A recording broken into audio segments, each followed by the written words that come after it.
ಕಾರ್ಡ್ಗೂ ಕೂಡ state cards 14 lakh cards ಇದೆ. ಅದು ಕೇಂದ್ರ ಸರ್ಕಾರ ಲಿಮಿಟೇಷನ್, ಅವರು 1,04,00,000 ಕಾರ್ಡ್ಗೆ ಕೊಡ್ತಾ ಇದ್ದಾರೆ. ನಾನು ಸ್ಟೇಟ್ಗೆ ಕಾರ್ಡ್ಗಳಿಗೂ ನೀವೇ ಕೊಡಿ, ನ್ಯಾಷನಲ್ ಫುಡ್ ಸೆಕ್ಯೂರಿಟಿ ಆ್ಯಕ್ಟ್ ಪ್ರಕಾರ BPLಗೆಲ್ಲ ಕೊಡಬೇಕಂತ ಕಾನೂನು ಇರೋದ್ರಿಂದ ನೀವು ಸ್ಟೇಟ್ ಕಾರ್ಡ್ಗೂ ಕೂಡ ಕೊಡಬೇಕು ಅಂತ ಒತ್ತಾಯ ತಂದಿದ್ದೀನಿ. ಪರಿಶೀಲನೆ ಮಾಡ್ತೀನಿ ಅಂತ ಹೇಳಿದ್ದಾರೆ. ಯಾಕಂದರೆ ನಾವು ಎಕ್ಸ್ಟ್ರಾ ಕೊಡ್ತಾಯಿದ್ದೀವಿ, ಅವರು ಕೊಡೋದು 1,04,00,000 ಕಾರ್ಡ್ಗಳು, ನಾವು 15 ಲಕ್ಷ ಕಾರ್ಡ್ಗೆ ಎಕ್ಸ್ಟ್ರಾ 17 ಲಕ್ಷ ಆಗಿದೆ ನಾವು ಕೊಡ್ತಾಯಿದ್ದೀವಿ. ಅದನ್ನು ನೀವು ಕೊಡಬೇಕು ಅಂತೇಳಿ ಕೇಳ್ತೀವಿ.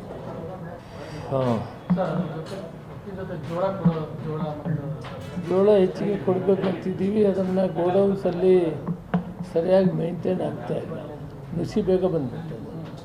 ಅದಕ್ಕೂ ಕೂಡ ಏನು ಮಾಡಿದ್ದೀವಿ ಅಂದರೆ ಪ್ರೊಕ್ಯೂರ್ಮೆಂಟ್ ಮಾಡಿ 1 ತಿಂಗಳಲ್ಲೇ ಶುರು ಮಾಡಿಬಿಡೋಣ.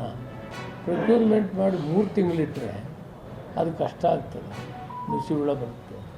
ಅದಕ್ಕೆ 1 ತಿಂಗಳಾಗ್ತಾನೆ ಶುರು ಮಾಡಿದ್ರೆ ಹೊಸದಾಗಿ ಫ್ರೆಶ್ ಆಗಿರೋದು ಹೋದ್ರೆ ತಾಪತ್ರ ಆಗಲ್ಲ ಅಂತ ಒಂದು ಯೋಚನೆ ಮಾಡಿದ್ದೀವಿ.